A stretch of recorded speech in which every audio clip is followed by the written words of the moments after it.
Baik, Bismillah. Assalamualaikum warahmatullahi wabarakatuh. Selamat malam, Bapak Ibu semua, wali santri dari Pesantren Ibnu Taimiyah. Ini yang hadir baru berapa orang ya? Baru mungkin sekitar 9 ya, 9. Insya Allah nanti mungkin yang lainnya akan menyusul karena eh, memang agenda ini sudah direncanakan sebagai bagian dari program ekstrakurikuler yang diadakan di Pesantren Ibnu Taimiyah. Baik, izin saya share screen terlebih dahulu. Di sini apakah ada perwakilan sekolah yang hadir ya? Mungkin Mbak Ami atau Mas Gusti. Kira-kira Ustadz Holidun atau yang lain apakah ada yang hadir? Sepertinya belum join, Mas Malik. Hmm. Oke, baik. Baik, mungkin kita langsung mulai aja sosialisasinya. Insya Allah eh, biar tidak terlalu malam ya. Khawatir nanti Bapak Ibu ada kegiatan lain yang harus dihadiri. Baik, Bismillah. Hari ini kami dari Al Hazen Academy, sebuah lembaga kursus coding dan konsultan pendidikan khususnya di bidang IT. Kita bergerak sejak tahun 2021 ya, di mana pada saat-saat itu waktu-waktu di mana kita semua bingung, kita semua merasa sangat sedih ya di tahun-tahun itu. Tapi yang kita paling sayangkan adalah di tahun-tahun itu ternyata Indonesia, khususnya kita pribadi gitu ya, ternyata tidak begitu siap dengan munculnya teknologi-teknologi baru seperti Zoom, Google Meet, kirim tugas menggunakan digital, pakai WA ya seperti itu. Ternyata sebagian besar dari kita belum banyak yang siap dengan hal itu. Nah, ini menjadi tanda bahwa ternyata teknologi tidak begitu familiar di Indonesia. Sedangkan di beberapa negara lain atau di kalangan para praktisi dunia teknologi bekerja menggunakan platform digital dan alat-alat digital lainnya itu adalah pekerjaan mereka sehari-hari gitu. Sehingga yang paling terdampak selain sosial di tahun-tahun itu ya adalah sektor pendidikan. Sektor pendidikan ini sangat berdampak sekali. Maka dengan hal itu Al-Azhar Academy hadir untuk mengakomodir pembelajaran-pembelajaran online khususnya di bidang coding. Jadi walaupun di tahun sekarang sudah baru mulai keluar ya narasi yang memang alhamdulillah memudahkan kami untuk bisa memperkenalkan diri ke sekolah-sekolah. Kalau Ibnu Taimiyah kebetulan kita sudah kenal dari lama ya, sudah kenal dari semenjak 2021 kita sudah bekerja sama mengadakan ekskul. Tapi untuk sekolah-sekolah baru bahkan yang termasuk dengan pesantren itu banyak pesantren yang tidak sevisioner Ibnu Taimiyah. Kami melihat banyak sekali dalam tanda kutip penolakan pembelajaran kurikulum digital gitu ya. Bagi kami ini hal yang wajar dan bukan sesuatu yang harus kami sesali, tapi justru ini jadi penyemangat kami bahwa ternyata memang harus masif penyebarannya tentang pendidikan teknologi. Jadi betapa pentingnya pendidikan teknologi bagi kami karena kami praktisi pendidikan, kami pun praktisi pendidikan di bidang teknologi gitu ya. Maka kami hanya ingin menyampaikan teknologi untuk anak-anak itu sebenarnya adalah hal yang sangat dibutuhkan untuk tahun-tahun sekarang. Sangat bisa dilihat dari banyaknya konten yang tersebar di sosial media, dari mulai pembuatannya, proses syutingnya, pembuatannya, kemudian editing sampai dengan hasilnya itu semua dilakukan dengan teknologi. Itu kalau misalkan yang lagi sekarang terkenal ya, konten kreator gitu kan. Tapi di sisi lain, di sektor-sektor lain ternyata teknologi juga sangat sangat dibutuhkan. Contoh, berapapun banyak orang yang sangat tidak setuju dengan adanya kendaraan listrik ya. Karena ada narasi yang mengatakan bahwa kendaraan listrik justru merugikan ekosistem karena limbah baterainya justru malah lebih berbahaya daripada limbah sampah dapur dan lain-lain gitu kan. Tapi bahkan pemerintah sendiri pun menyediakan armada transportasi Transjakarta yang menggunakan listrik. Kemudian beberapa daerah pemerintah juga menyediakan kendaraan bagi para pejabat-pejabatnya menggunakan kendaraan listrik. Dan di negaranya sendiri yang ditenarkan sama Elon Musk ya, Tesla itu di negaranya sendiri bahkan teknologi kendaraan listrik itu adalah sesuatu hal yang di apa ya dihina-hina lah sama masyarakatnya. Jadi di sana kan banyak sekali komunitas-komunitas yang aktivis-aktivis gitu ya, aktivis lingkungan, aktivis dan lain sebagainya yang selalu menyuarakan sesuatu secara frontal di jalanan gitu ya, protes-protes tentang ada hal kebijakan dan lain-lain. Tesla sendiri di negaranya 50-50 ya, ada yang menerima, ada yang tidak. Tapi apa dengan perkembangan teknologi yang sangat masif, hal itu tidak digubris gitu. Hal itu ternyata tidak menghalangi teknologi bisa masuk ke Indonesia gitu kan. Jadi kalau dibilang teknologi itu tidak bisa dibendung, 100 mungkin 90% iya.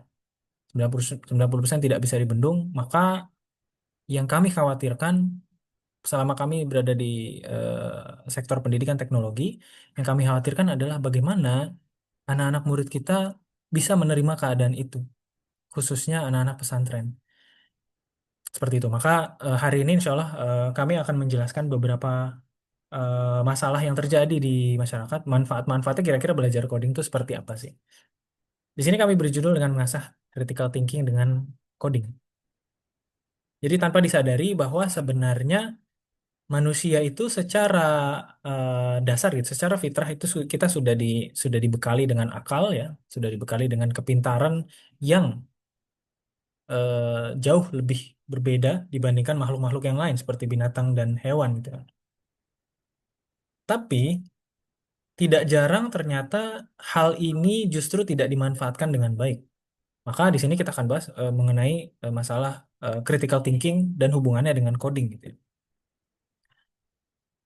Sebagaimana yang disampaikan oleh Bapak Wakil Presiden kita dan Bapak Menteri eh, Kemendikbudristek ya, Kementerian Pendidikan Dasar dan Menengah, yaitu Prof. Abdul Mukti, narasi coding itu harus digalakkan di tahun-tahun sekarang, itu menjadi eh, apa semangat baru bagi Al Azan Academy tentunya, dan semangat ini kami harus bawa ke sekolah-sekolah karena untuk bisa menuju eh, anak-anak muda yang apa ya, bukan hanya cakap teknologi saja, tapi bijak teknologi. Itu harus diawali dengan pendidikannya dulu. Karena kalau pendidikan teknologinya tidak dilaksanakan dengan baik atau tidak diarahkan dengan sebagaimana mestinya, yang dikhawatirkan adalah apa yang terjadi sekarang. Ya, mungkin Bapak Ibu sudah melihat video-video yang tersebar di internet, bagaimana AI itu sudah bisa menceritakan pengalaman hidup di neraka gitu ya. Itu konten kreator yang dia mendeskripsikan neraka itu seperti apa, kemudian dijadikan candaan, jadikan sebuah video, dan itu sangat-sangat merusak akidah bagi anak-anak yang akidahnya masih belum kuat gitu kan. Pemahaman agamanya masih belum pasti gitu, jadi masih labil. Kalau dapat video itu ya mereka juga pasti akan terpengaruh gitu. Mereka akan berpikir, oh neraka cuma begitu doang ya gitu kan. Walaupun bagi kita orang dewasa itu hanya candaan gitu ya. Tapi yang di sini yang dititik beratkan adalah cakap teknologi aja nggak cukup, tapi harus bijak teknologi. Jadi hal-hal yang seperti itu dengan kita mempelajari teknologi, kita harus tahu dulu eh, apa tujuannya dan kenapa harus belajar teknologi. Maka ke depannya insya Allah anak-anak kita, para santri-santri di pesantren itu akan menjadi orang-orang yang bijak teknologi.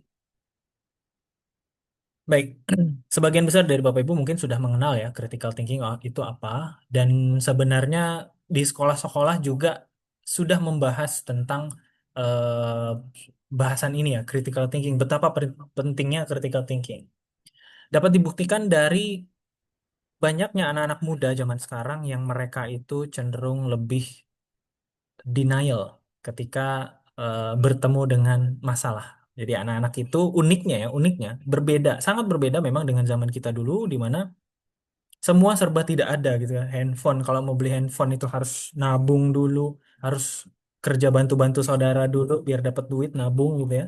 Baru kita bisa beli handphone. Tapi anak zaman sekarang kan dengan kesadaran penuh kita yang biayain gitu. Kita yang beliin handphone, kita yang beliin paket, kita yang beliin ini itu dan segala macam bentuk fasilitas Dan itu pun bukan karena kita sengaja melemahkan dia gitu ya. Karena memang itu fasilitas yang harus dinikmati anak-anak muda di tahun-tahun ini. Itu sudah wajar gitu. Hanya saja anak-anak ini ternyata terlalu terlena dengan hal itu. Kita nggak salah gitu memberikan handphone sebagai bentuk hadiah dia ranking satu atau dia sudah mulai remaja. Oke lah, dibelikan handphone untuk komunikasi itu hal yang wajar di tahun-tahun ini gitu, bukan hal yang aneh gitu kan. Namun anak-anak kita sepertinya belum bisa memikirkan handphone ini untuk apa. Mereka hanya sekedar main saja, sosmed saja dan lain-lain gitu kan. Nah, inilah yang membuat segala bentuk fasilitas itu terasa lebih cepat. Mereka nggak perlu nyari, semua ada di Google, semua udah ada di YouTube gitu ya. Beda dengan kita-kita dulu gitu kan. Kita-kita dulu itu semua serba tidak ada, maka ketika kita mau mengusahakan sesuatu, itu harus ekstra kerja gitu. Kerja keras kita harus cari. Pontang-panting mah kita selalu bilang, ah zaman ayah dulu mah begini, zaman ibu dulu mah begini gitu kan. Nah, dengan hal itu maka pola pikir kita tuh bener-bener fighter gitu ya, bener-bener petarung. Kalau ada masalah, saya harus cari solusinya. Saya harus urai dulu nih masalahnya kenapa ya? Kenapa saya bisa seumuran saya kok nggak bisa beli handphone? Teman-teman saya udah bisa beli handphone semua. Apakah mereka nabung? Apakah mereka bekerja? Nggak. Pasti kita berpikir seperti itu loh. Tapi kalau anak zaman sekarang nggak. Mereka nggak berpikir lagi. Kenapa saya begini? Kenapa saya gitu? Nggak. Justru yang mereka lakukan adalah ngeluh gitu, mengeluh mereka. Kenapa aku nggak dibeliin handphone? Kenapa nggak dibeliin motor? Kenapa begini? Kenapa begitu kan? Itu bukan karena 100% ya. Tidak 100% bukan karena kita salah didik ya. Tapi karena memang zamannya sudah sangat berubah cepat dan anak-anak ternyata tidak disiapkan untuk hal itu. Nah, inilah yang menjadi masalah. Bagaimana anak itu sulit berpikir logis, mereka sulit sekali menganalisa masalah. Ketika ada masalah justru mereka lebih kabur gitu ya. Ya, zaman-zaman anak-anak muda itu biasanya ada yang dia kalau nggak ngerjain PR, dia lebih milih kabur. Kalau bahasa kita tuh madol apa bolos gitu ya. Lebih milih bolos daripada masuk berhadapan sama gurunya minta maaf gitu kan. Saya nggak ngerjain PR, saya sedia dihukum gitu. Ini nggak, dia malah kabur gitu kan. Dia malah apa namanya? Lebih memilih hal lain, menghindar dari masalahnya. Yang justru malah nambah masalah baru gitu.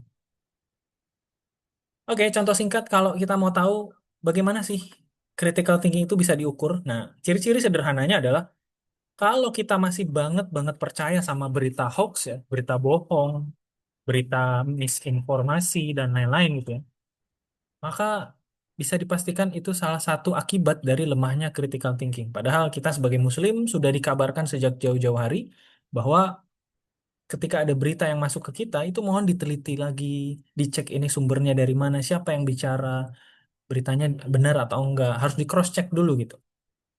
Nah, anak-anak muda zaman sekarang kan mereka gampang banget percaya dengan TikTok, makanya disebut dengan standar TikTok gitu ya.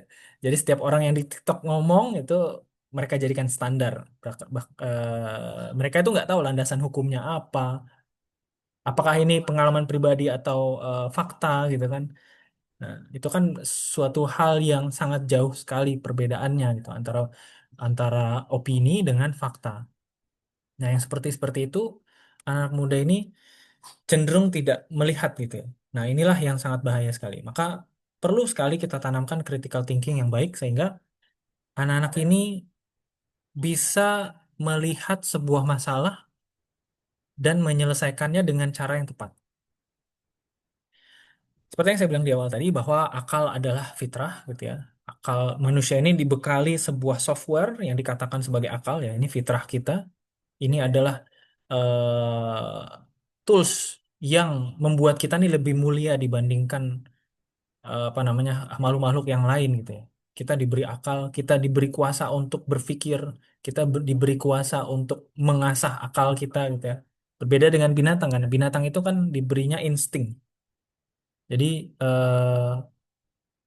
yang mereka lakukan selama hidup dia dari mulai hidup sampai dengan mati adalah apa yang secara genetik memang sudah diturunkan gitu. Tapi kalau akal itu kan kita bisa menyesuaikan diri dengan tempat, kita bisa menyesuaikan diri dengan daerah, bahasa, ada manusia yang bisa banyak bahasa, ada manusia yang bisa punya kepintaran lebih dari satu bidang keilmuan gitu kan. Nah, manusia mulia dengan hal itu gitu. Nah, yang sangat disayangkan adalah kadang kita tidak tidak apa namanya menghandle fitrah ini dengan baik. Maka untuk bisa menghandle dengan baik, kita harus bekali akal-akal anak-anak kita gitu ya. Kita harus bekali mereka dengan terus belajar. Jadi anak-anak tuh harus dikasih kesempatan waktu untuk terus belajar.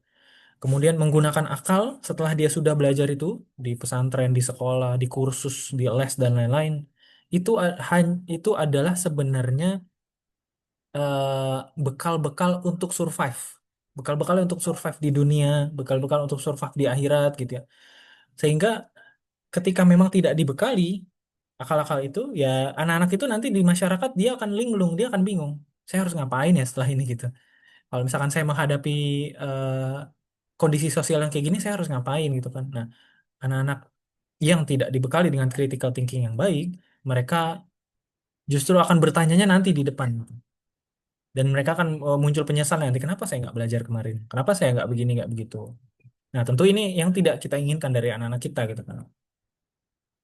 Beberapa manfaatnya, critical thinking itu diantaranya tepat dalam mengambil keputusan. Nah, anak-anak yang biasanya kalau dikasih soal dia cenderung bengong gitu, tidak terlatih logikanya untuk menyelesaikan masalah dengan benar. Jadi sebenarnya sekarang itu untuk menentukan solusi itu bukan benar atau salah, tapi tepat atau tidak. Benar atau salah itu kan relatif. Tapi tepat atau tidak tepat itu kan balik lagi ke permasalahannya. Setiap setiap anak-anak kita ini kan nanti akan terjun di masyarakat, ya, mereka akan terjun di sebuah perumahan atau mereka akan terjun di sebuah daerah yang itu kondisi sosial berbeda, kondisi apa lingkungan berbeda, iklimnya berbeda, maka dia harus memiliki tata cara pengambilan keputusan yang tepat, bukan yang benar. Kalau benar itu kan relatif. Di daerah ini benar, belum tentu di daerah lain bisa jadi salah gitu. Tapi di daerah itu kira-kira tepat atau tidak gitu. Nah, kemudian cepat dan tepat dalam menyelesaikan masalah. Kreativitasnya tinggi, jadi kita membiarkan anak-anak kita ini mengasah critical thinkingnya dengan cara melakukan inovasi.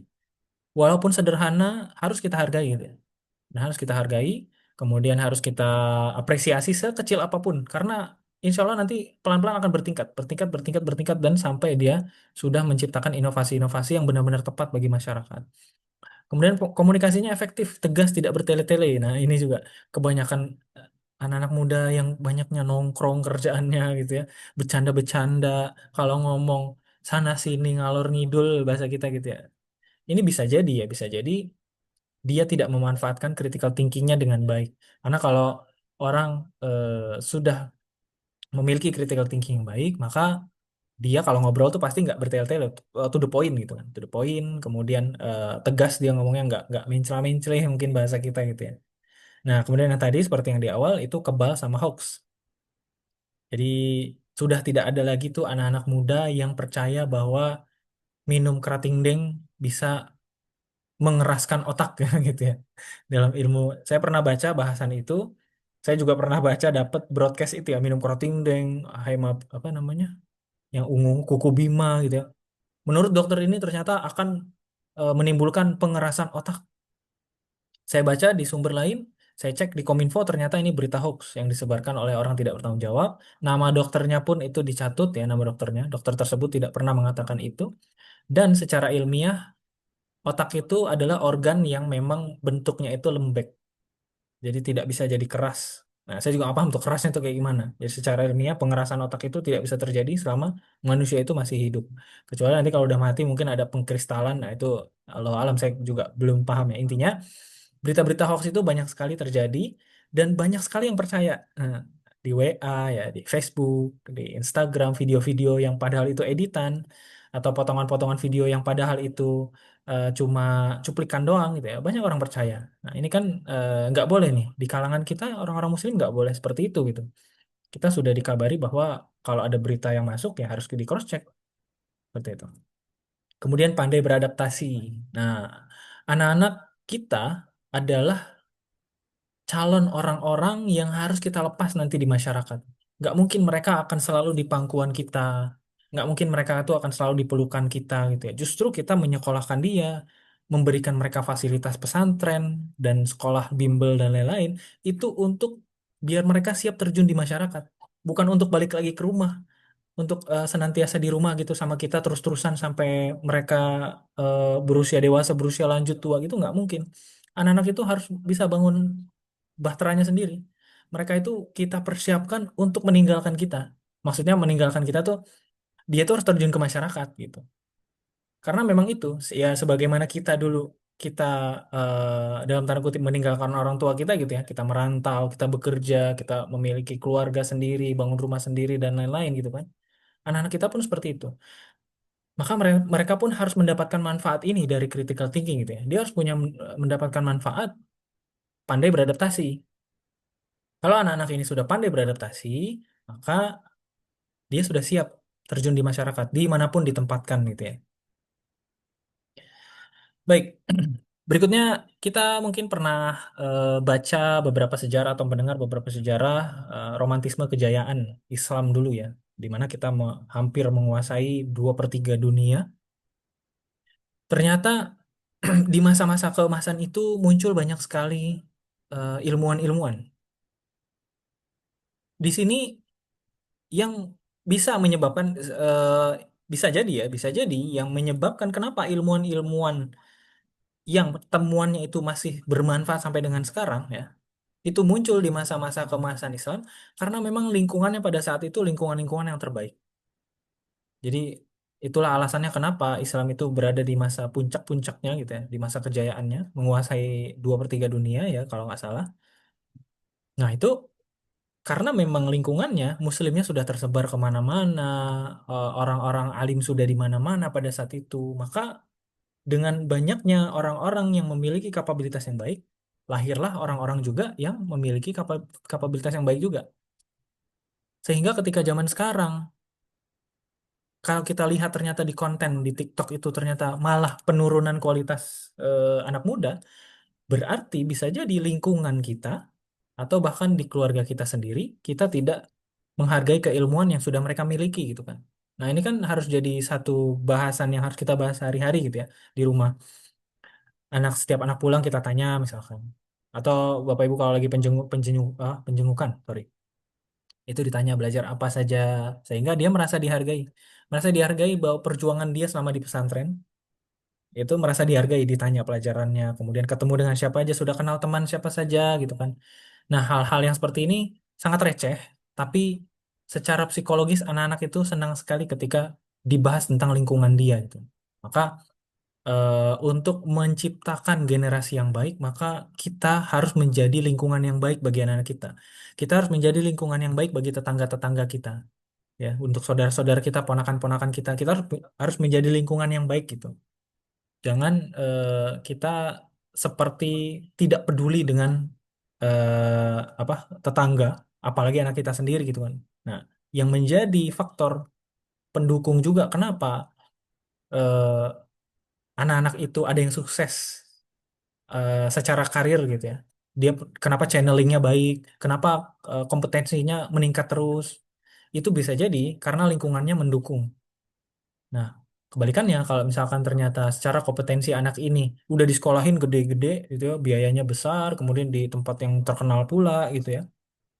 Tapi balik dari sekolah selalu mengeluh, balik dari sekolah selalu minta-minta gitu ya, banyak-banyak tuntutan ke orang tua, selalu mengeluh kepada masyarakat, selalu apa menyebarkan hal-hal yang negatif deh. Bisa jadi ya, bisa jadi di sekolah dia, di perjalanan dia sekolah, teman-teman nongkrong dia, atau bahkan di rumah tetangga-tetangga dia itu tidak mendukung apa yang dia lakukan selama ini gitu ya. Karena kan hampir setengah hidup dia itu dihabiskan untuk pendidikan. Kalau kita tidak dukung hal yang dia lakukan setengah hidup dia itu, ya ya kecewa pasti. Mereka pasti kecewa. Jadi mereka merasa ya ngapain saya ngelakuin ini? Nggak ada yang dukung saya gitu kan.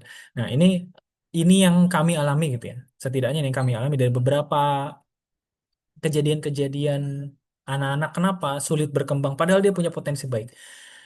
Banyak sekali teman-teman yang nakal gitu ya dalam tanda kutip nakal dulu waktu saya di SD gitu ya. Tapi ternyata sukses hidupnya walaupun itu saya tidak mendahului takdir Tuhan ya. Tapi ternyata dia dikelilingi oleh orang-orang yang mendukung. Orang tuanya walaupun dia kesel banget sama anaknya gitu ya, tapi langsung dikasih solusi. Kamu ini maunya apa misalkan? Kamu mau kuliahnya atau mau usahanya apa? Apa yang bisa ayah dukung? Apa yang bisa ibu dukung? Mungkin nanti akan diberikan channel gini-gini segala macam. Ada dukungan gitu kan. Dibandingkan hanya sekedar kita memvonis gitu ya. Sekedar kita memberikan label, ah kamu ini anak bandel, kamu ini begini, ah selesai gitu. Akhirnya dia merasa tidak ada gunanya di masyarakat gitu kan. Bahkan dari rumahnya sendiri keluhan itu apa namanya dirasakan sama dia gitu di tempat di mana dia harusnya merasa aman sekali, ternyata dia tidak ada dukungan di situ. Nah seperti itu. Nah maka ilmuwan-ilmuwan ini bisa jadi memang di lingkungannya itu adalah banyak sekali dukungan, mulai dari memang orang-orangnya udah apa namanya udah pinter gitu ya, masyarakatnya pinter, maka muncul orang-orang yang lebih lebih pinter lagi di masyarakat itu, seperti itu. Nah kemudian di beberapa negara itu sudah menerapkan pengaplikasian STEM gitu ya. STEM ini tentu kita familiar dengan kata ini, Science, Technology, Engineering, dan Math. Apa yang dimaksudkan dengan STEM harus diaplikasikan ke dalam pendidikan? Kita sendiri, kita nggak usah pikirin anak-anak gitu ya. Anak-anak, mau anak kita atau murid-murid kita di sekolah. Kita sendiri pun, kalau diajarin matematika, atau fisika, atau kimia, itu paling seneng kalau ada barangnya. Kalau ada barangnya, daripada kita cuma bayang C2H2, C2H2 apalah itu kan kita kimia gitu ya. Dicampur dengan ini nanti jadi begini. Hanya membayangkan aja gitu. Nah, pendekatan STEM itu adalah metode gimana caranya belajar itu harus sesuatu yang aplikatif. Contoh, antara pelajaran matematika dan fisika, saya dapat kesimpulannya ini dari teman saya kebetulan.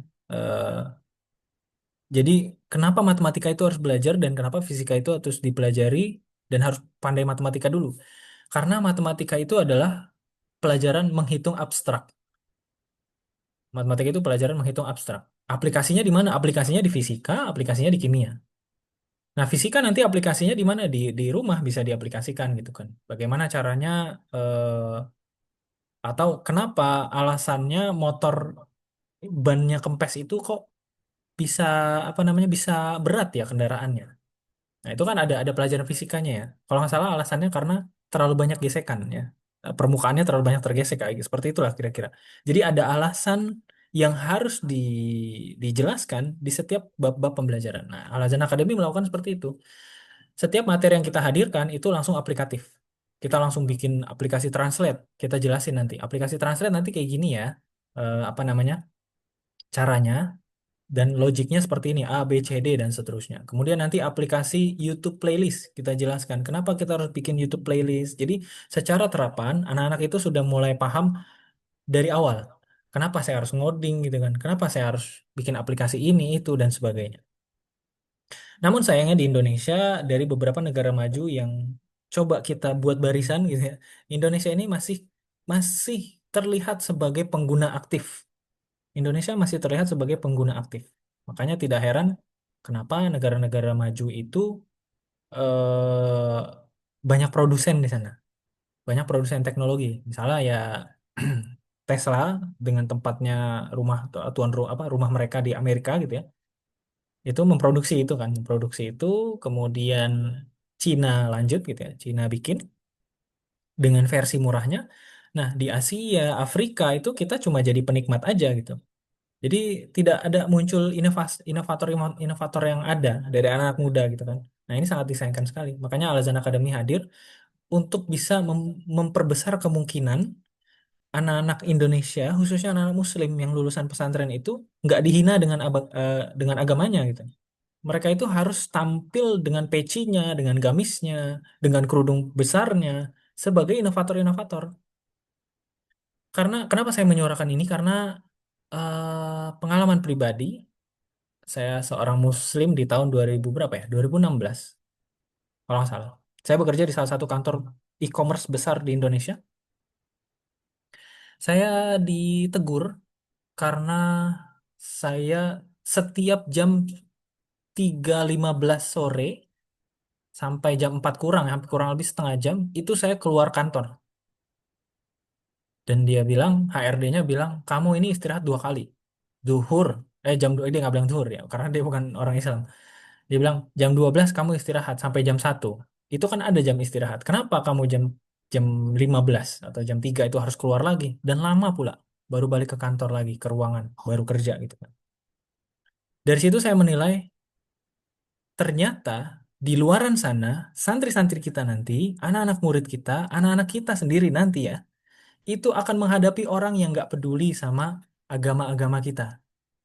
Karena apa? Karena lingkungan itu heterogen. Kita nggak bisa berharap lingkungan itu mirip dengan kita, akidahnya. Kita nggak bisa berharap lingkungan itu mirip dengan kita, agamanya gitu. Nggak bisa. Yang namanya sudah terjun ke masyarakat, itu udah beda lagi dengan sekolah. Udah sangat beda dengan sekolah, sangat beda dengan rumah, bahkan sangat beda dengan tetangga. Yang namanya sudah di lingkungan pekerjaan, industri, bahkan nanti kalau ada kesempatan kerja di luar negeri gitu, itu lingkungan sangat beda sekali. Yang nggak pernah anak-anak itu bayangkan, mereka akan ketemu. Mereka akan ketemu yang orang beginilah, orang begitulah gitu kan. Nah, yang saya alami adalah yang seperti itu.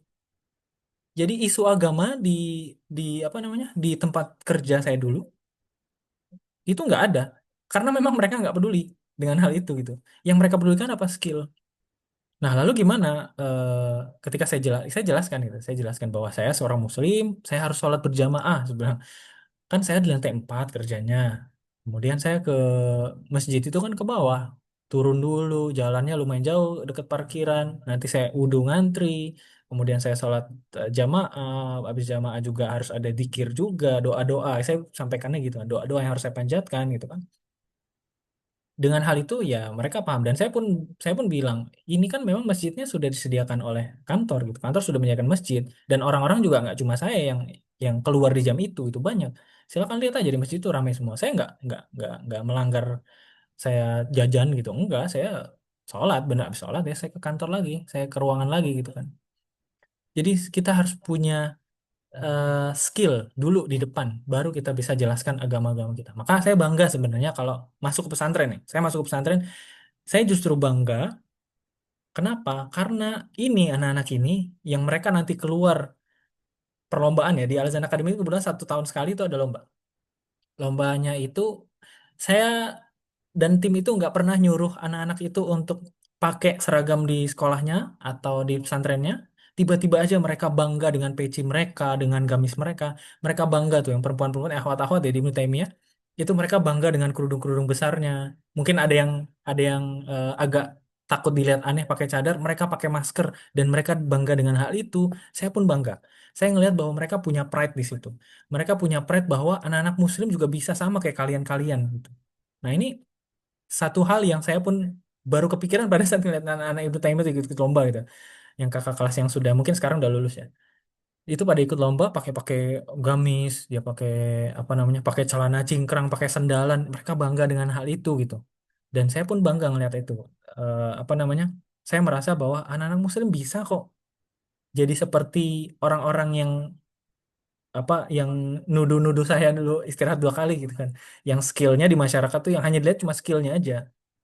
Nah, anak-anak kita, kenapa saya dan Al Azan Academy ini kita mengedepankan skill di pesantren-pesantren gitu, khususnya di pesantren Ibnu Taimiyah yang sudah kita jalankan selama beberapa tahun.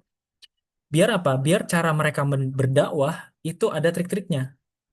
Berdakwah di masyarakat itu kan nggak bisa harus langsung selalu apa namanya dengan kita bawa-bawa kitab gitu nggak. Dengan kita punya skill, maka siapa tahu nanti teman-teman kita yang non-muslim atau teman-teman kita yang belum begitu paham agama, tapi ngelihat skill kita baik sebagai seorang muslim, dia nanti tanya, kok kamu bisa ya belajar kayak gini? Kan kamu pesantren kan gitu. Baru nanti masuk di situ. Jadi skill juga bisa menjadi dukungan dakwah mereka. Jadi anak-anak kita itu tidak minder dengan ilmu agamanya gitu ya. Ya mohon maaf sekali saya tidak tidak menghina lulusan apa namanya tidak menghina lulusan pesantren, tapi kenyataan sendiri yang mengatakan bahwa kebanyakan orang lulus pesantren tuh begini, begitu nggak tega saya kadang ngomongnya gitu kan. Makanya bukannya salah, bukan hal yang salah gitu ya lulusan pesantren itu menjadi pekerja-pekerja di sektor-sektor keagamaan, bukannya salah gitu. Tapi tidak semua terjun ke situ. Pasti ada orang-orang lulusan pesantren yang nanti akan terjun ke sektor lain. Lalu apakah dia harus membuang ilmu agamanya? Ya enggak juga. Justru harus dibawa-bawa dengan pride-nya itu tadi. Ya, jadi pride-nya dengan skill dia coding dia harus bawa. Dia harus gandeng itu sehingga nanti pada saat orang bertanya dia paham tentang hukum ini, hukum itu segala macam. Nah, itu kasus yang pertama. Yang kedua, banyak orang-orang perempuan-perempuan berkerudung kemudian mencari nafkah gitu ya. Tapi ternyata mereka bekerja di kantor judi online. Itu sangat disayangkan sekali Bapak Ibu sekalian. Mereka tidak memiliki kemampuan beragama yang baik, sholat pun tidak gitu ya. Tapi pakai kerudung, mereka bangga as a Muslim gitu ya. Sebagai seorang Muslim mereka bangga. Tapi kerjanya di tempat judi online yang jelas-jelas itu nggak online aja udah salah gitu. Nah, apalagi online gitu makin nggak kelihatan salahnya gitu kan. Nah, itu kira-kira siapa yang salah kalau seperti itu kan? Apakah agamanya atau skillnya dia yang ternyata cuma bisa itu doang? Itu kan bisa jadi campur aduk tuh. Banyak masalahnya. Dia nggak ngerti agama gitu kan? Dia nggak ngerti mana halal haram. Dia Muslim dari lahir nggak mungkin orang tuanya juga nggak mengajarkan agama dengan baik gitu kan? Sehingga ya menurut dia mendapatkan uang tidak merugikan orang lain itu prinsip. Tapi kan di Muslim tidak seperti itu. Ada hal-hal yang tidak boleh, ada yang boleh. Nah, ini yang kami sangat takuti gitu ya. Semoga ini tidak terjadi di anak-anak kita gitu ya. Mereka harus pegang teguh eh, prinsip-prinsip agama yang sudah ditanamkan di pesantren gitu ya. Yang sudah diajarkan bagaimana berakidah lurus, bagaimana berperilaku baik pada masyarakat dan lain-lain. Dan itu harus dipakai untuk memfilter pekerjaan mana yang boleh dan tidak boleh. Karena banyak dari senior-senior saya juga, Muslim juga, rajin sholat juga. Tapi ternyata dengan berat hati dia masih bekerja di apa namanya tempat-tempat yang transaksinya riba seperti itu. Nah, untuk lepas dari situ juga beliau-beliau ini kan sulit. Maka beliau harus punya skill baru untuk bisa lepas dari situ sehingga nanti di kantor yang baru dia bisa dapat kantor yang tidak menyalahi aturan dan tapi skillnya juga dibutuhkan gitu. Maka skill ini untuk saat ini tidak bisa dianggap remeh. Jadi harus dijalanin bareng. Ya. Agamanya baik, skillnya juga baik. Nah, Alzan Academy kita menerapkan aplikatif ya, pendidikan per materi setiap hari yang aplikatif. Jadi Alzan Academy itu eh, kita ngajarin anak-anak yang bukan orang IT gitu ya, dari pesantren, dari sekolah umum, dari lembaga-lembaga kursus. Kita ada kerjasama dengan lembaga kursus Sempoa di daerah Cimahi. Itu kan bukan orang yang berasal dari IT kan, tapi kita ajarinnya dalam bentuk hal-hal yang aplikatif. Hari ini kita belajar bikin aplikasi Translate. Logika-logika terstruktur yang ada di dalam aplikasi Translate itu kita ajarkan di situ sehingga di hari itu mereka sudah punya pengalaman langsung bikin aplikasinya. Jadi nggak belajar dari apa itu variabel, apa itu function, apa itu dan lain-lain istilahnya. Mungkin mereka akan pusing kalau langsung diberikannya yang terlalu struktural seperti pembelajaran di kampus gitu. Nah, kita memberinya pelajarannya sifatnya aplikatif. Jadi apa yang dia buat hari itu adalah apa yang bisa dia pakai langsung. Sehingga nanti sampai dengan 16 pertemuan satu semester, mereka sudah mulai ter apa namanya, udah mulai eh, penuh gitu. Yang tadinya harus ditempuh dengan waktu yang sangat panjang memahami struktural dasar-dasar, tapi ternyata dengan yang aplikatif yang kami dapati bahwa anak-anak ini ternyata lebih cepat kalau belajarnya menggunakan hal-hal yang aplikatif. Seperti itu. Khususnya kalau di ekskul ya. Karena waktunya juga pendek gitu ya, cuma 16 pertemuan dalam satu semester. Dan kita juga harus melihat kira-kira kemampuan mereka bikin aplikasi dan memodifikasi aplikasi mereka itu sudah sampai sejauh mana. Maka kita harus berikan contoh yang banyak. Jadi dalam waktu yang pendek kita harus berikan referensi yang banyak, yaitu contoh-contoh aplikasi setiap harinya. Nanti di hari ke pertemuan ke 11 ke atas, mereka akan buat sendiri. Nanti akan diskusi dengan tutornya. Kalau kemarin saya kasih contoh aplikasi Translate, maka hari ini coba kamu buat aplikasi Translate yang sedikit berbeda. Tambahin logika untuk merubah bahasa, kayak Google Translate misalkan. Nah, itu nanti dipandu sama tutor-tutornya. Dan atas izin Allah tentunya, Alhamdulillah Al Azhar Academy sudah sampai di tahap ini. Hari ini kita sudah 5.000 lebih siswa yang tersebar di seluruh Indonesia. Paling barat kita ada di Pesantren Imam Syafi'i Aceh. Paling timur kita ada di Kendari ya, di Al Azhar Kendari di Sulawesi Tenggara. Ini adalah apa bantuan-bantuan, support-support yang dilakukan oleh para pesantren, sekolah yang kami sangat menghargai apa yang sudah mereka lakukan menerima kami dengan baik di sana. Bagi kami sekolah-sekolah ini adalah pendukung pendukung Alazen untuk mencapai tujuannya, yaitu mencerdaskan teknologi untuk anak-anak kita gitu ya, di masyarakat ya. Indonesia ini harus cerdas teknologinya, karena kalau enggak capek kita ngeliatin ngeliatin TikTok tuh isinya orang-orang joget aja gitu kan. Itu kan bukti bahwa teknologi tidak dimanfaatkan dengan baik, gitu. Beda dengan di negara Cina kalau nggak salah ya. Kalau nggak salah Cina itu sampai dikontrol sosial medianya itu. Jadi YouTube mereka punya sendiri, saking ketatnya gitu kan, saking ketatnya. Jadi ada orang-orang tertentu yang diverifikasi baru bisa jadi konten gitu kan. Itu lumayan ketat gitu kalau di Cina gitu ya. Tapi apakah kita mau dengan cara Cina? Nggak mungkin juga gitu kan. Pasti anak-anak kita bakal ngeberontak gitu. Maka kita harus mulai dari awal, dari dasar, dari sekolah, dari rumah kita mulai pahamkan teknologi itu banyak loh manfaatnya. Nggak cuma buat sosmed doang, nggak cuma buat ini itu ya. Banyak sekali. Bikin aplikasi adalah satu hal yang sangat penting untuk menimbulkan rasa produktif mereka. Mereka akan berada terjun di masyarakat, maka yang harus kita ajarkan adalah bagaimana caranya memecahkan masalah dengan ditemukannya solusi dengan cara analytical A, B, C, D, dan seterusnya. Dan termasuk pesantren Ibnu Taimiyah sudah hampir lebih dari 3 tahun atau 4 tahun ya, saya agak lupa. Pokoknya dari tahun 2021 kita sudah kerjasama, alhamdulillah sampai sekarang. Mungkin beberapa dari yang sudah lulus itu, saya dengar ada yang dia langsung tertarik dengan coding di Akhwat ya kalau nggak salah. Dan dia langsung lanjut ke IDN. Nah, semoga Allah mudahkan pelajaran-pelajarannya. Jadi tetap lanjutnya di IDN, agamanya juga nggak lewat gitu kan. Teknologinya tetap dilanjutkan. Yang semoga hari ini kita semua gitu akan memiliki anak-anak yang pintar teknologi, tapi lulusannya pesantren. Dan anak-anak itu harus pride dengan itu, harus bangga dengan itu. Dan juga kita sudah melakukan kolaborasi. Ini salah satu tujuannya adalah kami ingin menyebarkan bahwa teknologi itu baik. Bagaimana cara menggunakan teknologi dengan baik, bagaimana cara berinternet dengan baik, berselancar dengan baik gitu ya. Tujuannya adalah untuk mendukung anak-anak kita nanti nih. Kalau mereka nanti sudah selesai kursus di Al-Azhar Academy, keluar di masyarakat, jadi masyarakatnya juga mendukung. Jadi kita ke sekolah, kita sosialisasi sama orang tua seperti hari ini gitu ya. Kita mengadakan bimbingan teknis untuk para guru, itu tidak lain dan tidak bukan hanya untuk membuat masyarakat itu pendukung dari tujuan dan cita-cita anak-anak kita. Jadi anak-anak kita lulus dari pesantren, mereka akan bertemu dengan masyarakat-masyarakat yang udah paham teknologi. Mereka nggak ada lagi tuh ketemu, ah ngapain kamu bikin aplikasi sini, sini sini aja sini, bantuin saya goreng donat.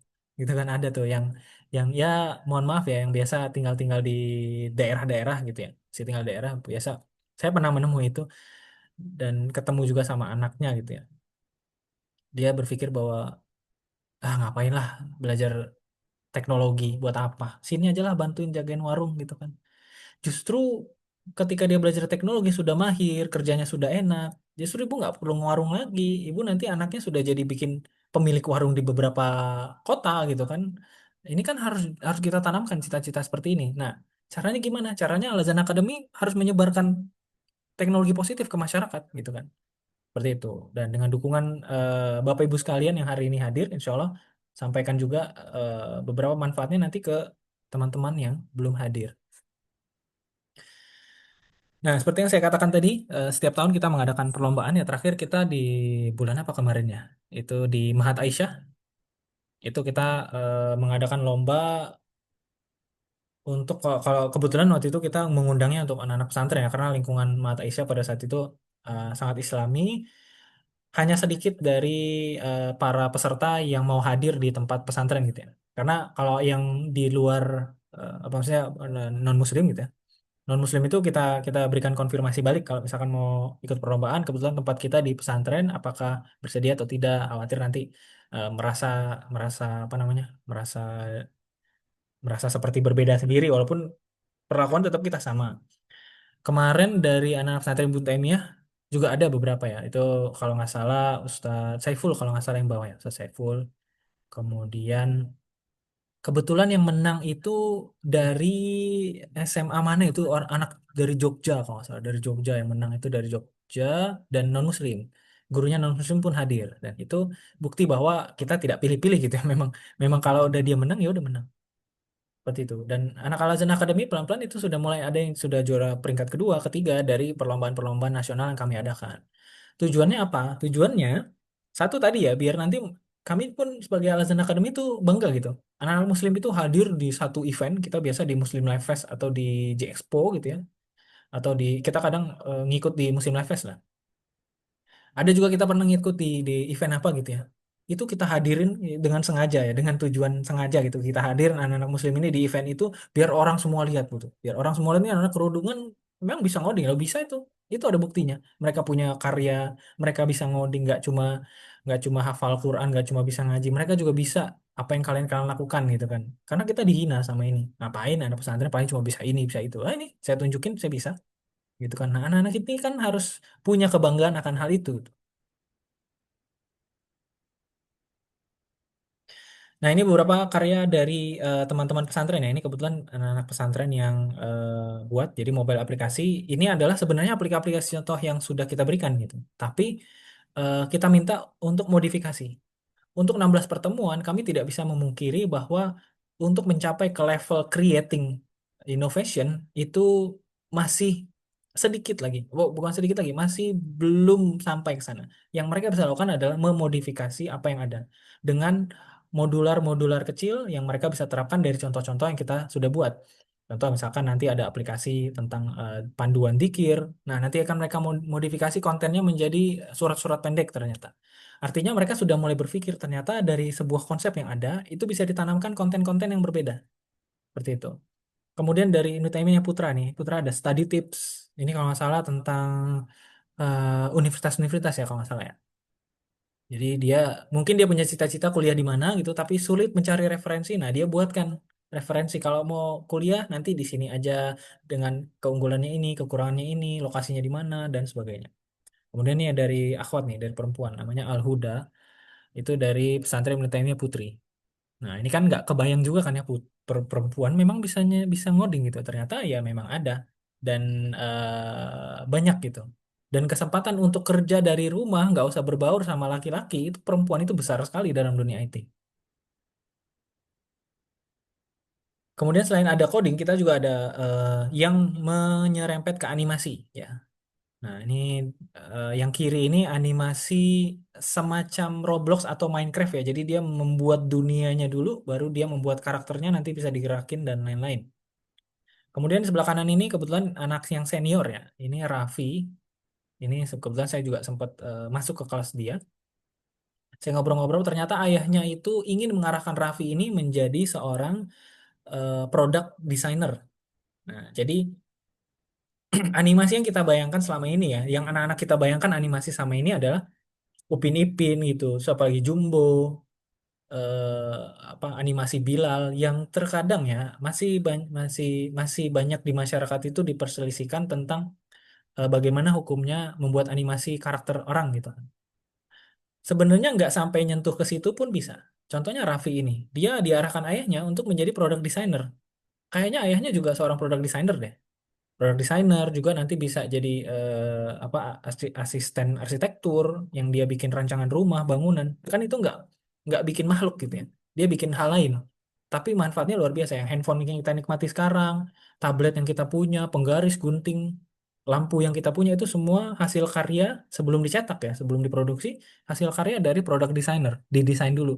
Bagaimana sebuah motor bisa ergonomis, bagaimana sebuah motor itu bisa tidak terhambat dengan angin dan lain sebagainya itu hasil karya dari product designer.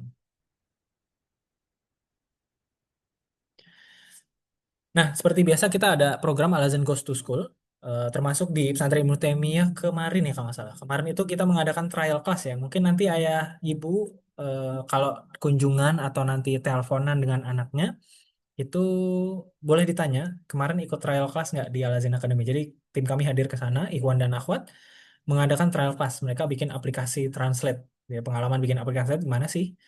Cara buatnya gimana sih? Apa yang harus dilakukan pertama, kedua, ketiga, semua susunannya kita berikan sebagai tahap bagaimana cara menggali critical thinking mereka. Sehingga anak-anak ini akan merasa bahwa oh semua itu bisa loh diselesaikan. Yang penting secara bertahap kita harus tahu dulu harus ngapain setelah ini, apa yang kita butuhkan, apa yang harus kita dapatkan, mana yang harus kita kombinasikan gitu kan. Nah, coding itu ternyata tidak hanya menjadikan mereka eh, berkeinginan menjadi programmer, tapi mereka akan terbiasa dengan menyelesaikan masalah. Karena di dalam coding, anak-anak itu akan belajar, kalau kita dikasih challenge sama tutor, suruh bikin aplikasi, maka mereka itu hari itu harus menantang diri mereka untuk melakukan analisa kebutuhan. Wah, saya mau suruh bikin aplikasi jadwal sholat. Berarti saya harus butuh dulu data jadwal sholat ini dari mana saya bisa dapat. Kemudian desain tampilannya, warna apa yang bagus dikombinasikan. Jadi banyak sekali pertanyaan yang muncul dan itu harus mereka jawab satu persatu. Nanti tutornya akan pandu. Nanti kalau mau mau cari jadwal sholat, silakan dari link ini. Nanti cara aksesnya, ada tata caranya, silakan baca panduannya. Seperti itu. Sama seperti mempelajari agama gitu ya. Dalam dunia teknologi pun ada istilah yang namanya membaca dokumentasi. Jadi setelah saya apa menceburkan diri ke dalam dunia pendidikan teknologi, ternyata sama aja kok. Kayak belajar apapun ternyata sama aja tata caranya, yaitu mempelajari dokumentasi. Bahkan programmer senior itu mengatakan, yang pernah saya menjadi muridnya gitu ya. Programmer yang baik adalah justru programmer yang baca dokumentasi, nggak cuma asal ngoding gitu, nggak cuma asal buat-buat-buat, tapi mereka juga harus pandai baca dokumentasi ya. Sebagaimana beragama kita ya, beragama juga kita harus melihat sumbernya dari mana ini perkataannya, dari mana ini tafsirnya dan lain sebagainya. Jadi tidak akan membelok, insya Allah ya, tidak akan membelok ketika anak-anak itu belajar coding terus tiba-tiba hafalannya hilang gitu kan, terus tiba-tiba apa namanya, pelajaran ini jadi malas gitu. Itu sebenarnya balik lagi ke anaknya. Kalau memang anaknya memiliki keinginan untuk lulus di pesantren sekaligus jadi programmer, maka hal-hal seperti itu seharusnya tidak akan terjadi. Hal-hal seperti itu biasanya terjadi mungkin karena minimnya pengawasan yang terjadi di kita gitu ya. Karena pengawasan terhadap anak, terhadap gadget-gadget mereka itu masih sangat diperlukan sampai mereka sudah bisa dilepas gitu. Saya pun pribadi masih sering kelepasan gitu ya. Anak-anak saya tiba-tiba buka tablet, buka apa nih dia, nonton apa gitu kan. Anak saya masih kecil, 6 tahun, 7 tahun gitu. Dengan sadar saya beliin tablet, dengan sadar saya aktifin internet gitu ya. Tapi dengan sadar juga saya omelin dia gara-gara dia buka sesuatu yang bukan layak ditonton di umur dia gitu kan. Saya berpikir lagi ternyata saya yang salah. Ternyata saya yang kurang mengawasi dia, kurang ngajarin dia nanti pakai tab harusnya begini loh, nonton YouTube harusnya nonton yang ini loh gitu. Jadi tidak semua hal itu harus kita bebankan masalahnya ke anak gitu. Anak-anak itu justru harus diajarin, diarahkan, dibatasi dan diawasi. Kemudian untuk silabusnya kurang lebih nanti di level yang pertama ini untuk junior, junior. Kalau secara terintegrasi itu kita buat dari level SMP di Ibnu Taimiyah itu nanti anak-anak akan coba bikin animasi dan game. Kenapa dimulai dari animasi dan game? Karena anak-anak SMP kan memang dunia mereka tuh masih ada sisa-sisa anak kecil kemarin ya, yang demen dengan warna, senang sekali dengan bergerak gitu ya, karakter berubah ukuran. Mereka tuh senang sekali dengan hal itu. Maka saya tidak bisa menjauhkan itu terlalu cepat gitu kan. Kita buat dulu pelajaran itu, kita berubah karakternya dengan karakter yang benar gitu ya. Gamenya juga game yang melakukan sesuatu hal yang tidak menyimpang gitu. Nah, maka kita kita ajarkan mereka buat game sendiri. Jadi ada satu narasi yang selalu saya sampaikan di kelas itu, saya selalu bilang daripada kamu main game dengan bikin game, kamu bebas mau bikin apa aja gitu. Kalau main game kan ada aturan yang kadang kita nggak setuju. Saya bilang gitu, saya brainstorming sama anak-anak gitu kan. Nah, sehingga anak-anak itu nanti bakal pikir, oh iya ya, kalau saya bikin game sendiri, ya aturannya saya bisa buat dong, lebih enak dan sebagainya. Ya, kira-kira seperti itu yang bisa pelan-pelan kita coba ubah sikap konsumtif mereka menjadi sikap produktif gitu. Kemudian nanti di level 2 selama 16 pertemuan mereka akan mempelajari bikin mobile apps. Nah, ini yang tadi ya, seperti contoh-contoh tadi, bikin aplikasi yang aplikatif, yang sifatnya memang itu ada di kehidupan sehari-hari ya, jadwal sholat, kemudian panduan dzikir misalnya, atau lagi referensi eh, liburan, misalnya tempat liburan yang paling enak di Pulau Jawa. Nah, itu ada referensinya, pilihannya mana aja. Nah, itu kan banyak sekali ya, ternyata orang butuh gitu ya. Google Translate aja yang sesederhana itu, dari mulai awal berdiri sampai dengan sekarang sudah ada bahasa Jawa, bahasa Sunda, bahasa Bali gitu ya. Itu terbukti bermanfaat gitu ya. Bahasanya makin banyak, fiturnya makin lengkap, tampilannya mah sederhana banget Google Translate, nggak perlu bayar. tapi manfaatnya luar biasa. Nah, bayangkan kalau anak-anak kita bikin hal yang sederhana, tapi berkepanjangan orang pakai terus gitu. Wah, Masya Allah, itu pahalanya luar biasa. Kemudian nanti di level 3 mereka akan mempelajari front end dasar ya. Front end dasar di mana mereka akan mempelajari cara bikin-bikin website. Jadi dari dasar mereka akan diajarkan bagaimana membuat tampilan website. Nah, kemudian di level 4 anak SMP nanti bakal mempelajari apa namanya? Front end website yang lebih interaktif.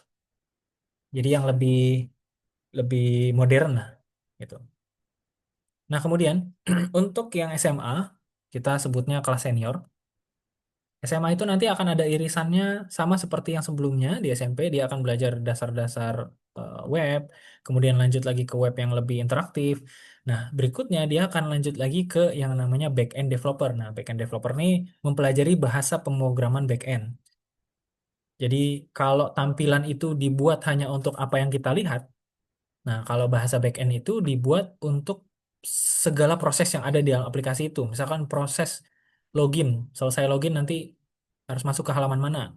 Terus cara logika ngecek login gimana? Username dan password kalau salah harus seperti apa. Nah, itu kan logika-logika yang harus ditanamkan ke dalam sebuah aplikasi. Kemudian nanti lanjut ke level 4, mereka akan membuat aplikasi yang lebih apa namanya, advance lagi, yaitu sudah digabungkan dengan database nanti. Jadi udah ada proses eh, apa namanya, operasi data di situ, di dalamnya ada create, read, update, delete dan seterusnya. Dan itu insya Allah sudah bisa menjadi modal mereka bisa bikin website yang full aplikatif gitu ya, bisa dipakai seperti itu.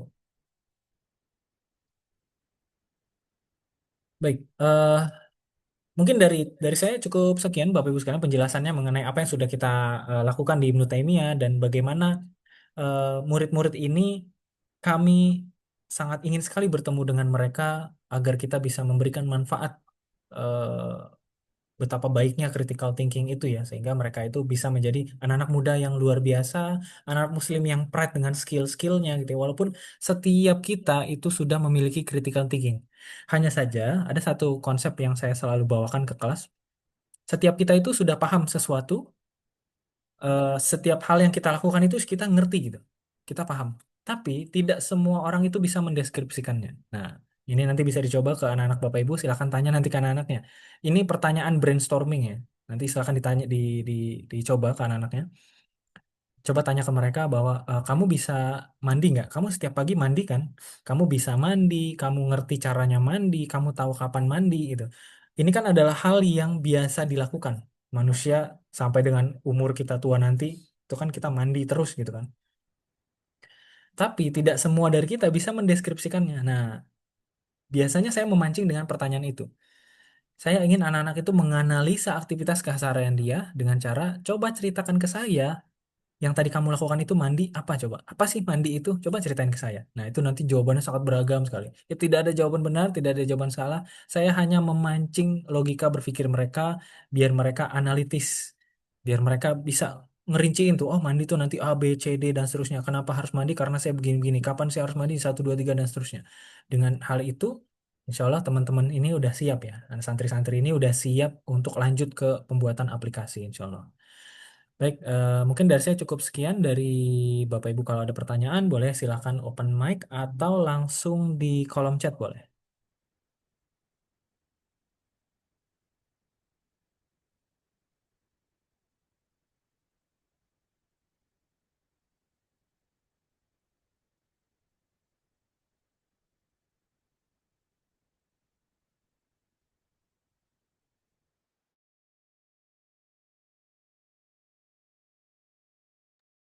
Baik, sudah ada pertanyaan masuk nih mungkin Mas Malik dari Abu Tri Susanto. Apakah pertemuan parenting ini dilaksanakan secara weekly? Seperti itu ya. Pertemuan pertemuan oh maksudnya pertemuan codingnya atau pertemuan yang ini nih, yang sama orang tua. Kalau pertemuan coding kita setiap Jumat. Alokasi yang diberikan Ibnu Taimiyah itu setiap Jumat. Oh ya, ekskulnya setiap Jumat. Jadi kita dapat lab itu gilirannya setiap Jumat karena kalau nggak salah Jumat itu kan hari mereka lagi libur ya. Sabtu Ahad mereka masih ada kegiatan pembelajaran. Dan itu pun di tahun terakhir itu kalau nggak salah dijadwalin ketika memang ada penjengukan dan lain-lain ya. Kalau nggak salah orang tua itu kan ada penjengukan. Jadi anaknya itu nanti eh, Jumat sekian nggak bisa ekskul. Nah itu nanti diberitahu sama apa namanya sama pihak sekolah. Jumat hari libur apakah tidak benturan? Oh nih lanjut ya. Benturan nggak jadwal pulang rumah. Oh mungkin kalau yang rumahnya dekat ya yang pulang pergi itu atau pulang ini maksudnya pulang penjengukan gitu ya. Kalau nggak salah pokoknya 16 pertemuan itu yang sudah disepakati dengan pihak pesantren adalah yang memang sudah fit gitu. Jadi 16 pertemuan itu tidak tidak tidak berurutan. Pekan ini pekan 1, 2, 3 sampai 16 gitu nggak. Kadang memang pertemuan minggu efektif yang disiapkan sekolah dalam satu semester itu kadang ada yang 20, 22, 21. Nah, itu kita pangkas, kita cari yang paling fit, itu ketemunya 16. Nah, nanti dipakai sama sekolah itu berapa apa atau minggu apa aja, itu sekolah nanti akan menentukan. Karena nanti akan berbenturan dengan jadwal penjengukan, kemudian jadwal kepulangan gitu ya, atau hari-hari eh, sudah selesai semester gitu kan, kadang pulang libur-libur nasional dan lain-lain. Baik, oke. Kalau begitu mungkin kita next pertanyaan ya. Ada salah satu pertanyaan nih Mas Malik dari Abu Ya. Faik. Anak Hmm. saya sudah pernah kursus, sudah sampai Tankable dan Python. Untuk nanti level mana yang sekiranya cocok ya Ustadz untuk Anandanya nanti? Oke, untuk Tankable dan Python, Python berarti udah di level 2. Nah, di level ketiganya nanti udah masuk ke website. Jadi yang bikin tampilan tadi. Jadi kalau misalkan eh, apa Bapak nanti dapat formulir pendaftaran, itu tulis aja di level 3. Atau nanti namanya biasanya nanti kan data kami ada tuh. Namanya sudah berada di level mana, maka nanti kita cocokkan. Dia harus lanjutnya di level berapa. Secara terintegrasi kita masih pakai yang ini ya. Karena memang waktu kita cuma dikasih hari Jumat doang dan fasilitas labnya juga cuma satu, maka programnya hanya baru itu saja. Kecuali kalau yang mau berbeda dari itu, biasanya ada beberapa wali santri yang mendaftarkan nanti pada saat libur, itu ngodingnya langsung intensif gitu, setiap hari sampai balik lagi ke pesantren. Itu daftar lagi di program lain. Seperti itu. Kalau untuk yang Bapak Faik ya, itu nanti masuknya ke level 3 itu nanti masuk ke front end web. Oke, baik. Kita coba next lagi ya Mas Malik. Ini ada pertanyaan lagi dari Umu Rizka ya. Assalamualaikum Pak, bagaimana caranya membujuk anak saya agar mau mengikuti ekskul ini? Dan bagaimana antusias anak-anak kemarin pada saat demo ekskul coding kemarin? Baik. Karena peminatan anak berbeda-beda, mungkin saya tidak bisa memiliki cara yang pasti ya untuk membujuk. Tapi yang pasti trial class adalah salah satu upaya kami juga untuk mengenalkan mereka, sehingga harapan kami mereka terbujuk dengan hal itu. Di sini ada Mas Gusti nggak ya? Atau Mas Ade? Mas Ade, Mas Ade boleh open mic Mas Ade? Nah ini kebetulan nih tutor dedicated kita yang ada di Ibnu Taimiyah Banin. Mas Ade kemudian kalau nggak salah kemarin dia trial class nih Mas Ade. Mas Ade boleh diceritakan pengalamannya kemarin ketika trial class di Ibnu Taimiyah yang Banin?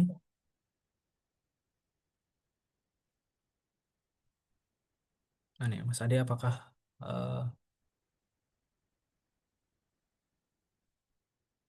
nggak bisa dibuka mic-nya ya? Atau di sini ada Mas Gusti? Mas Gusti ada nggak ya? Jadi kalau cara membujuk, kalau dari kami hanya bisa lakukan dengan cara mengadakan trial class dan kita kasih penjelasan dari setiap pertanyaan-pertanyaan mereka gitu. Bahkan kami berikan ada satu slide, mungkin bagi mereka itu nggak terlalu penting ya. Tapi ada satu slide yang kita pamerkan gitu, kita pamerkan tentang gaji-gaji para programmer ketika sudah menjadi profesional tuh gajinya sekian sekian sekian gitu kan. Bagi anak SMP mungkin nggak terlalu tertarik dengan hal itu ya. Tapi kita siapkan beberapa beberapa fakta-fakta tentang bagaimana kehidupan seorang program, misalnya pekerjaannya dari rumah, WFH, bahkan work from anywhere gitu ya. Bahkan adik saya sendiri kerjanya di rumah gitu ya di Tangerang, klien dia di Amerika, dan itu dia santai-santai aja hidupnya gitu kan. Nggak kayak saya kan, kayak saya yang sholat 5 waktu, sholat asar aja di komen gitu sama orang. Tapi adik saya emang nggak, aman aja dia. Mau dia pergi kapan aja dia bisa, nggak dipantau sama orang-orang kantor gitu. Jadi banyak hal yang yang kita coba ini ya, kita coba gali kira-kira anak-anak ini orientasinya ketika nanti menjadi profesional tuh apa ya? Apakah duitnya, apakah profesi nyamannya profesinya, atau nanti lingkungan kerjanya atau seperti apa, itu banyak hal. Tapi yang kami sampaikan kemarin adalah bahwa membuat aplikasi itu adalah salah satu tujuan orang-orang zaman sekarang gitu. Jadi zaman sekarang itu orang tuh pengen bikin aplikasi, pengen punya karya sendiri. Karya-karya zaman sekarang kan semua serba digital. Dari mulai konten, ya, iklan, apalagi aplikasi, pokoknya semua serba digital gitu. Kalau yang bentuk-bentuknya fisik itu jarang sekali peminatnya. Karena kalau digital, cara pemasarannya juga secara digital itu udah sangat masif. Sehingga menjadi kreator atau menjadi produsen-produsen produk-produk digital itu lumayan sangat digandrungi di tahun-tahun ini. Seperti itu, Mbak Ami. Insya Allah nanti kalau ada Mas Oke, Gusti baik. ceritakan. Oh, atau yang dari Oke. dari pihak Akhwat, Mbak Ami Ya, boleh ceritakan kemarin. Alhamdulillah kemarin pada hari Jumat ya kita sudah melaksanakan ekskul coding. Kalau dari antusias anak-anak, Alhamdulillah sih sudah berjalan. Mungkin ini adalah tahun keempat ya Umu dan Abu. Coding ini sudah ada di Ibnu Taimiyah. Antusiasnya alhamdulillah cukup tinggi karena memang pada saat kedatangan kami ke sana pun mereka sudah mengetahui bahwa akan ada sosialisasi dan pelatihan. Biasanya ketika kita mengadakan demo ekskul di sekolah itu tuh selain sosialisasi yang kita berikan kepada santri-santri, kita juga memberikan kesempatan anak-anak untuk mengikuti atau merasakan bagaimana jadi seorang pemrograman, programmer gitu ya. Kita kasih kesempatan anak-anak untuk belajar coding secara basic, membuat Google Translate ataupun translator apps yang tadi mungkin sudah disampaikan Mas Malik. Antusiasnya alhamdulillah cukup tinggi ya, Umu dan Abu, karena memang kita kemarin sampai 3 sesi anak-anak yang mengikuti trial class di sekolah di lab komputer seperti itu.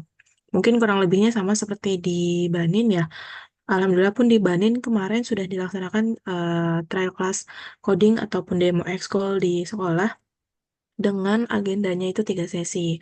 Begitu mungkin umur Rica.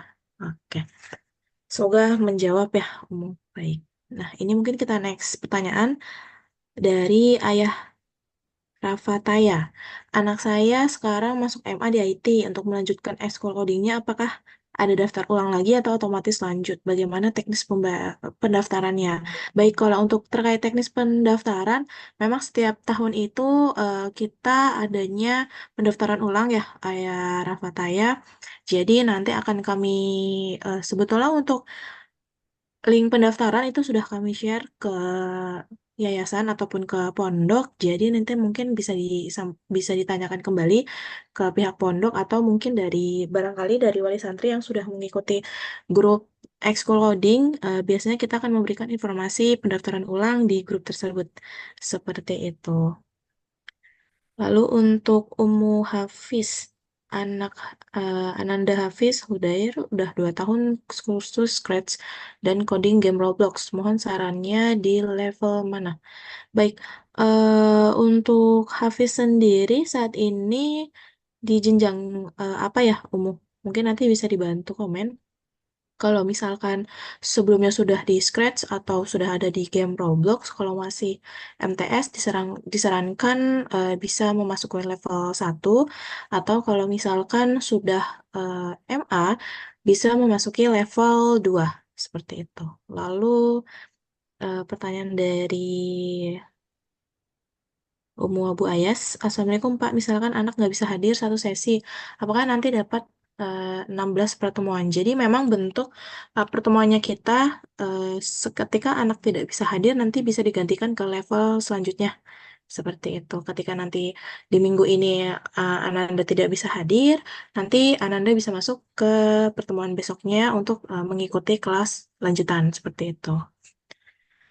Baik, untuk MTS. Kalau untuk MTS, bisa memasuki level 1 atau sebelumnya Ananda sudah pernah ikut ekskul coding di Ibnu Taimiyah. Kalau untuk MTS bisa mengikuti level 1 Ummu Hafiz nanti. Oke, ini ada pertanyaan menarik dari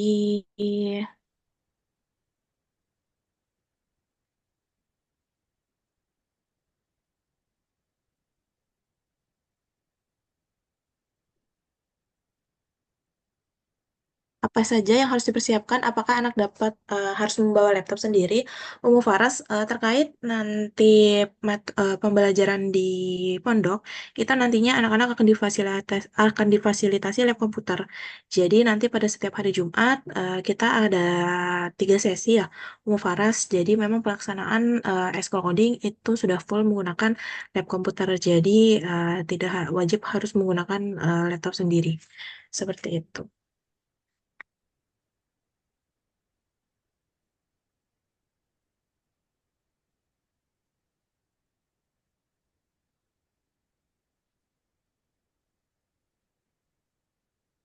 Oke, ini ada Umu Danis. Afwan, jika ada pertanyaan yang terlewat, apakah ada kelanjutan dari level 3 saat ini kelas 12? Baik, Umu Danis, terima kasih atas pertanyaannya.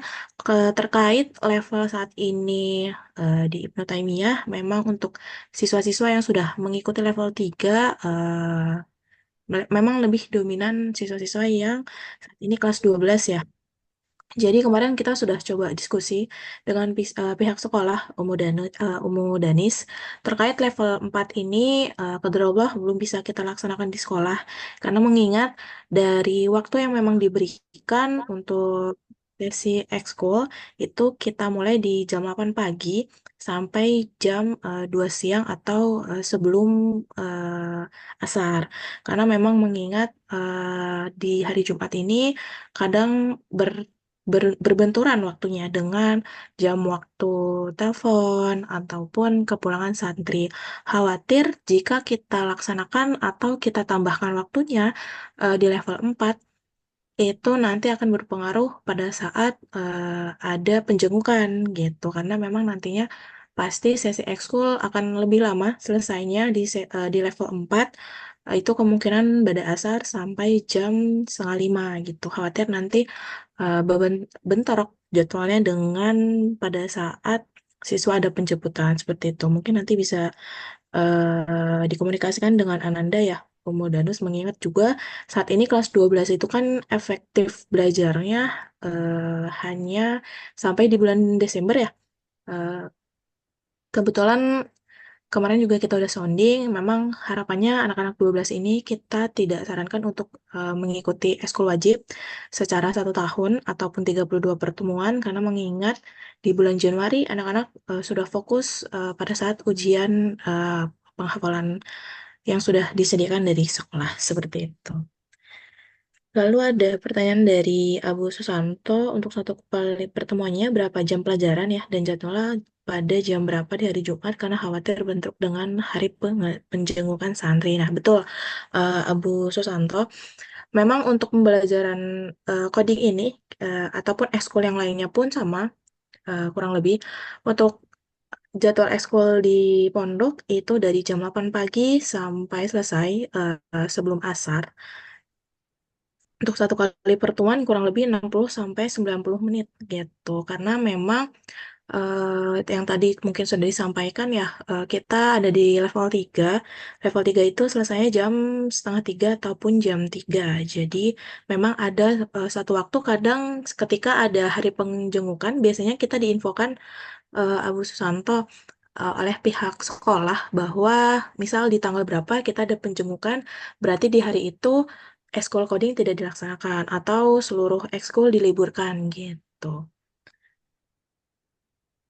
Assalamualaikum Pak, misalkan anak nggak bisa hadir jadi ketinggalan materi atau bukan dapat susulan materi lagi baru ya. Baik, kalau untuk materi biasanya kita tutor akan tetap menjalankan pertemuan yang baru, tapi ketika siswa tidak hadir di pertemuan kemarin, itu kita akan coba memberikan materi sebelumnya dan anak-anak akan mengerjakan proyek sebelumnya, seperti itu.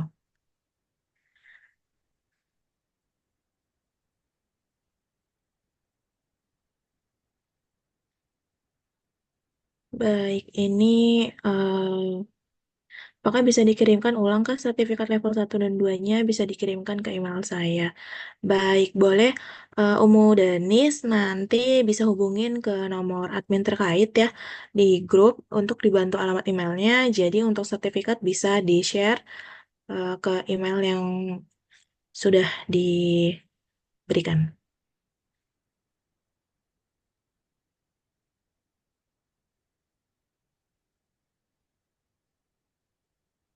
Baik, ini mungkin terakhir ada pertanyaan dari Ayah Rafataya. Maaf, boleh dijelaskan lagi yang tadi terkait program intensif ya? Apakah maksudnya ketika ada jeda waktu sebelum kepulangan untuk libur, di situ diadakan program intensif yang akan diikuti dengan cara mendaftar atau bagaimana? Baik, ini mungkin konteksnya ketika memang anak-anak mengikuti ekskul atau pertemuan yang tergantikan ya, Ayah Rafataya. Mungkin saya coba bantu jawab Mbak Ami, izin. Baik. Eh, karena sebenarnya kemarin ada beberapa pertanyaan ya mengenai level 4 gitu. Waktu kita masuk ke Ibnu Taimiyah memang kita baru menyediakan program selama 3 level. Terus ada yang menanyakan tentang level 4.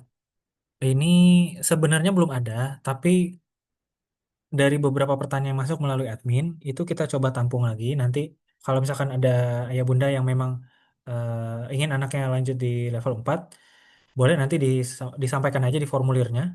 Nanti kalau bisa ditambahin Mbak Mi tulis aja level 4 gitu. Kita lihat jumlahnya, kemudian kita diskusikan lagi dengan pihak sekolah. Karena ternyata ada yang butuh lanjutan gitu ya. Bisa jadi nanti kita kita akan berikan kelas di level 4 gitu. Walaupun yang level 4 dan anak kelas 12 itu agak agak pendek ya. Agak pendek waktunya. Mungkin nanti bisa jadi model pembelajarannya agak berbeda, langsung yang ke project-project banget gitu ya. Karena kan mereka sudah melewati level-level sebelumnya nih. Harapannya kan harusnya sudah tanda kutip lebih jago dibandingkan teman-temannya yang baru masuk gitu kan. Nah, insya Allah kalau misalkan memang sudah banyak dan bisa kita koordinasikan dengan pihak eh, sekolah, pihak pesantren ya, dari MTS atau MA, nanti insya Allah kita diskusikan ke beliau-beliau sehingga yang yang tadinya coding tanggung nih kelas 12 udah dikit lagi mau lulus gitu kan. Sayang kalau misalkan berhenti juga codingnya gitu kan. Jadi mau dilanjutin silakan dengan catatan harus ada kesepakatan dari kami, orang tua yang mendaftar dan pihak sekolah. Nah, nanti itu kita coba diskusikan lagi. Insya Allah boleh nanti didaftarin aja di formulir yang disediakan. Nanti kami akan diskusikan dengan tim kira-kira seperti apa metode yang tepat untuk teman-teman yang sudah di level lanjutan seperti itu. Oke, baik. Nah, mungkin itu terima kasih Mas Malik.